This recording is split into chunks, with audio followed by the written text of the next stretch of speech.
Hello दोस्तों, स्वागत है आपके अपने YouTube चैनल दीक्षा स्टडी में। आज हम लोग क्लास 10th के 2025 के लिए जो इस बार बच्चे एग्जाम देने जा रहे हैं, उनके लिए बिहार बोर्ड में जो साइंस आने वाला है उसके महत्वपूर्ण क्वेश्चन को देखेंगे। तो आप अगर इस चैनल पर आ गए हैं तो सबसे पहले वीडियो को शेयर करें, वीडियो को लाइक करें, अपने ग्रुप में भेजें दोस्तों। तो चलिए हम लोग पहला क्वेश्चन देखते हैं। आपके स्क्रीन पर है पहला क्वेश्चन कि ग्रीन हाउस प्रभाव, ग्रीन हाउस प्रभाव यानी इसी को हम लोग बोलते हैं हरित गृह प्रभाव किसे कहते हैं। तो देखिए इसका आंसर आपके स्क्रीन पर चल रहा है, जो आप देख सकते हैं कि पृथ्वी पर, उत्तर में देखेंगे, पृथ्वी पर कई प्रकार के गैस हैं और उस सब के कारण पृथ्वी पर जो सूर्य के प्रकाश है वो सही से नहीं पहुंच पाता है। वही क्रिया जो है ग्रीन हाउस प्रभाव या हरित गृह प्रभाव कहलाता है, जो आप फिगर के माध्यम से देख सकते हैं। देखिए ये फिगर में मान लीजिए कि ये सन है, ठीक है ना। ये आपका प्रकाश पृथ्वी पर भेज रहा है। देखिए तो ये सूर्य के प्रकाश जब पृथ्वी पर आ रहा है तो देखिए जैसे में CO2 है, NO2 है, SO2 है, O3 है, CH4 है, ये ऑब्जर्व कर लेता है सूर्य के प्रकाश को, कुछ हद तक रोक लेता है। वह क्रिया क्या कहलाने लगता है? ग्रीन हाउस प्रभाव, ठीक है ना। जैसे उसके महत्वपूर्ण कुछ गैस है जो हम यहाँ पर लिख दिए हैं, ठीक है ना। और भी हो सकते हैं इसमें। इसके मुख्य कुछ बातें हैं दोस्तों 2 नंबर क्वेश्चन में कि ग्रीन हाउस प्रभाव जो होता है उसका कुछ मुख्य बातें होते हैं। तो देखिए इसके कारण सूखा और बाढ़ जैसी समस्या होती है, ठीक है ना। जो मतलब ग्रीन हाउस गैस प्रभाव है, इसके कारण सूखा और बाढ़ जैसी समस्या होती है, जिसको अम्लीय वर्षा के नाम से भी हम लोग जानते हैं। अम्लीय वर्षा इसी के कारण से होती है, आप याद रखेंगे, अम्लीय वर्षा। इसके कारण जमीन के तापमान बढ़ जाता है, ठीक है ना। यह एक प्राकृतिक प्रक्रिया है ग्रीन हाउस प्रभाव, ठीक है ना। ये वातावरण में ठहर जाता है कुछ समय के लिए और दूर नहीं जाता है, याद रखेंगे, ठीक है ना।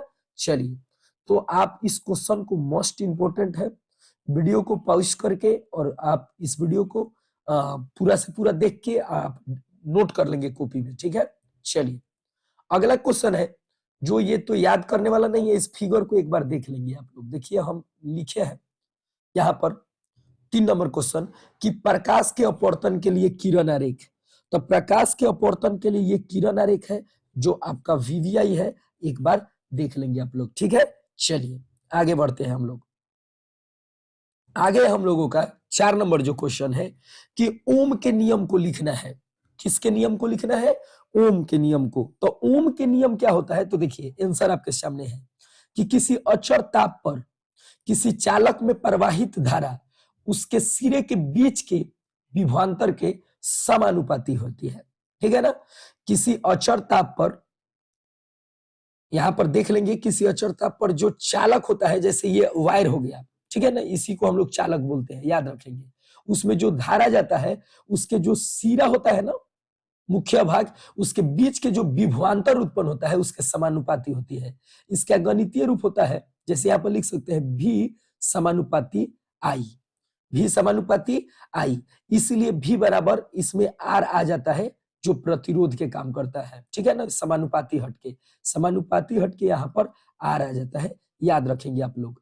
जहां पर V विभवांतर होता है, I ये जो मेरा है वो धारा होता है, R जो है प्रतिरोध होता है, याद कर लेंगे। परीक्षा में कई बार ऑब्जेक्टिव में पूछा है कि ओम के नियम में किसका मान अचर होता है, तो याद रखेंगे ताप का, जिसको चालक ताप भी बोल सकते हैं, चालक ताप का। चलिए अगला क्वेश्चन देखते हैं 5 नंबर।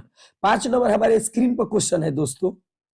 5 नंबर क्वेश्चन आप स्क्रीन पर देख रहे हैं, बहुत ही इंपॉर्टेंट क्वेश्चन है, आना तय है बिहार बोर्ड में कि हार्मोन किसे कहते हैं, 2 पादप हार्मोन का नाम लिखिए। तो देखिए उत्तर में देखिए, हार्मोन अंतःस्रावी ग्रंथि से निकलता है, याद रखेंगे, हार्मोन अंतःस्रावी ग्रंथि से निकलता है जो सभी प्रकार के क्रिया को नियंत्रित करता है, जो हार्मोन के नाम से जाना जाता है। पादप हार्मोन को पूछा है तो पादप हार्मोन ऐसे तो 4-5 प्रकार के पढ़ना है, इसमें 2 पूछा है तो हम लिख दिए हैं। तो देखिए क्या है, जिब्रेलिन है, यहाँ जिब्रेलिन्स भी हो सकता है, ऑक्सिन है, साइटोकाइनिन है, ठीक है ना, याद रखेंगे। तो ये 2 पूछता है, आप 3 गो याद रखेंगे। अगला क्वेश्चन है स्क्रीन पर 6 नंबर कि ओजोन क्या है। तो देखिए ओजोन का सूत्र O3 होता है। ये वायुमंडल में 15 किलोमीटर से लेके 50 किलोमीटर के बीच तक होता है।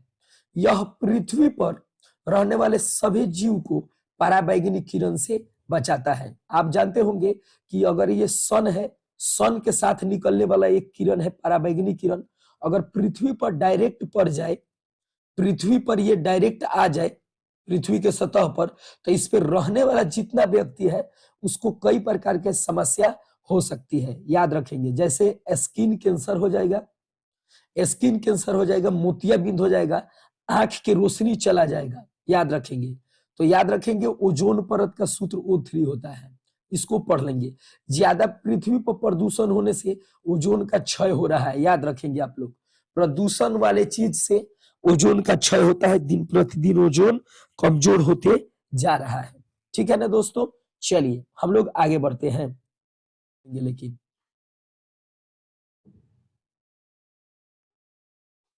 चलिए हम लोग 8 नंबर क्वेश्चन देखते हैं। बहुत ही जबरदस्त क्वेश्चन है 8 नंबर, एक बार देख लेंगे। उत्तर में देखिए, पौधों में नर भाग से पराग को मादा भाग में जाने की क्रिया को परागन कहते हैं, ठीक है ना। जैसे उसमें भी एक मेल होता है, एक फीमेल होता है, ठीक ना। तो जो नर भाग है ना, यानी मेल भाग से फीमेल भाग में जो पराग जाता है, वही जाने की क्रिया परागन कहलाता है। और यह जैसे देखिए ये क्वेश्चन कैसा है, ये VVI क्वेश्चन है, पूरा पढ़ लेते हैं। परागन किसे कहते हैं, वर्षा होने पर परागन पर क्या प्रभाव पड़ता है। तो देखिए स्क्रीन पर, परागन क्या होता है, नर भाग से पराग को मादा भाग में ले जाने की क्रिया को परागन कहते हैं। और वर्षा के समय सही तरीका से निषेचन नहीं हो पाता है, यानी फर्टिलाइजेशन जो होता है, अगर वर्षा लगातार होने लगता है तो इसके जो पुष्प होता है वो निषेचन करने के योग्य नहीं होता है, वो खराब हो जाता है, जिस कारण यही वर्षा से असर पड़ने लगता है उसमें, याद रखेंगे। चलिए अगला क्वेश्चन है हमारे स्क्रीन पर 10 नंबर। 10 नंबर क्वेश्चन है विद्यार्थी कि कायिक प्रवर्धक किसे कहते हैं, परिभाषित करें। तो देखिए, जनन की वह क्रिया जिसमें पादप के शरीर के किसी भाग से, वो भाग जड़ हो सकता है, पत्ती हो सकता है और तना भी हो सकता है, नया पौधा का निर्माण हो, उसे कायिक प्रवर्धक कहते हैं या कायिक जनन भी कहते हैं, वही चीज को, ठीक है ना। तो आप एक बार देख लेंगे। चलिए आगे बढ़ते हैं हम लोग। ये बहुत ही इंपॉर्टेंट क्वेश्चन है, कायिक जनन या कायिक प्रवर्धक। अगला क्वेश्चन देखेंगे, आपके स्क्रीन पर है दोस्तों, कि आयोडीन के कमी से कौन सा रोग होता है और कैसे। देखिए आयोडीन की कमी से घेघा रोग होता है, आपको पता होगा। और ये क्यों होता है, तो देखिए ये हमारे गला में एक थायराइड ग्रंथि होता है, उस थायराइड ग्रंथि से थायरॉक्सिन हार्मोन बनता है, और वो आयोडीन की कमी से नहीं बन पाता है, कम होने लगता है दिन प्रतिदिन, इसीलिए घेघा रोग हो जाता है, ठीक है ना। देख लेंगे आप लोग। चलिए, प्रकाश के अपवर्तन किसे कहते हैं, इसके नियमों को लिखे। बहुत ही इंपॉर्टेंट क्वेश्चन है दोस्तों, एक बार देख लेंगे आप लोग। देखिए हम बताते हैं, जब प्रकाश किसी टेढ़ी मेढ़ी सतह पर पड़ती है और अपने पूर्व पथ से विचलित हो जाती है, उस क्रिया को हम प्रकाश के अपवर्तन कहते हैं, ठीक है ना। मतलब कहने का अर्थ क्या है कि प्रकाश, जैसे देखिए ये फिगर हो गया, ठीक है ना। मान लीजिए, सॉरी, टेढ़ी मेढ़ी हम सतह बना लिए, प्रकाश इधर से आया और इधर चल गया, इधर से आया फिर अलग दिशा में चल गया, फिर इधर से आया अलग दिशा में चल गया, मतलब इधर से आ रहा है, अपना अपना दिशा को विचलित हो रहा है, मतलब जिधर जाना चाहिए उधर नहीं जा रहा है, अपने पथ से विचलित हो जाता है, याद रखेंगे। वो क्रिया प्रकाश के अपवर्तन कहलाता है। जाना है जिधर, नहीं जाएगा और रास्ता को चेंज कर देगा, ठीक है ना। आने वाला को आपतित किरण और जाने वाला को अपवर्तित किरण बोलते हैं, याद रखेंगे। जिसको इस तरीका से भी आप समझ सकते हैं, जैसे देख सकते हैं स्क्रीन पर कि ये आने वाला किरण है, अपना दिशा चेंज करके अपवर्तित किरण हो गया है, जो ये प्रकाश के अपवर्तन के उदाहरण है। इसके 2 नियम होते हैं, ये कई बार बिहार बोर्ड में पूछा गया है। आपके स्क्रीन पर है कि प्रकाश के जो अपवर्तन होता है इसके दो नियम होते हैं। पहला नियम कि आपतित किरण तथा अपवर्तित किरण और आपतन बिंदु पर डाला गया लंब तीनों एक ही तल में होते हैं, पहला नियम, ठीक है ना, जो आप इस फिगर के सहायता से देख सकते हैं। अगला नियम है देखिए, अगला नियम है कि म्यू बराबर या एन बराबर साइन आई बटा साइन आर, ठीक है ना, ये दूसरा नियम है, ऐसे आप याद कर लेंगे। चलिए इसे देखो एक और नाम से जानते हैं, किसी माध्यम का मान भी इसको बोला जाता है, ठीक है ना दोस्तों। चलिए हम आगे बढ़ते हैं।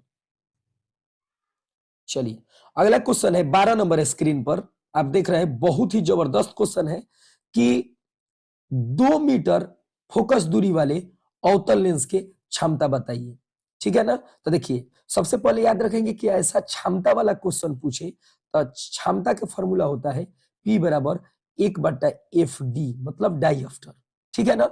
लेकिन ये होता है मीटर में, याद रखेंगे। सेंटीमीटर में होगा तो पहले सवाल को मीटर में चेंज कर लेंगे हम लोग। तो P बराबर 1/F, और ये जो F है अवतल लेंस में माइनस में होता है, इसीलिए माइनस में 2 लिखेंगे, ठीक है। और जब भाग देंगे तो P का मान दोस्तों माइनस में, जब 10 के आधा मतलब 1 में आधा करेंगे तो 0.5 डाइऑप्टर आ जाएगा। तो मेरा जो फाइनल आंसर होगा 0.5 डाइऑप्टर होगा, ठीक है ना। अवतल में होगा तो उत्तल में रहता तो ये प्लस में होता है आंसर, ठीक है ना। चलिए अब इसके बाद क्वेश्चन हम लोग फिर अगले टॉपिक में देखेंगे। ये सब इंपॉर्टेंट क्वेश्चन है, आप लोग एक बार जरूर वीडियो को रोकेंगे और देख लेंगे, पूरा वीडियो को देखेंगे। अगर बिहार बोर्ड में तहलका मचाना है दोस्तों तो एक बार जरूर देख लेंगे इस क्वेश्चन को आप लोग, ठीक है ना। जब के लिए जय हिंद, फिर मिलते हैं नेक्स्ट वीडियो में, और आप लोग चैनल को प्लीज सब्सक्राइब कर ले एक बार।